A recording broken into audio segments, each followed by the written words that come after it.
Ang gagawin nating sauce para dito sa kani salad ay peanut sauce. Maglagay lang tayo guys ng 2 tablespoon of peanut butter,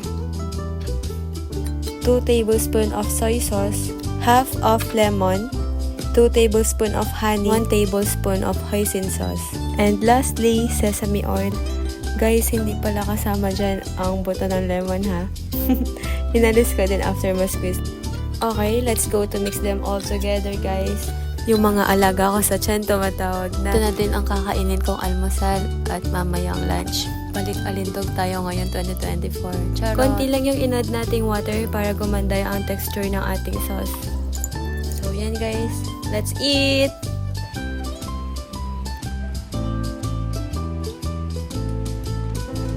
Ang sarap guys! Tapos mapapataas pa yung paa mo dahil sa sobrang sarap.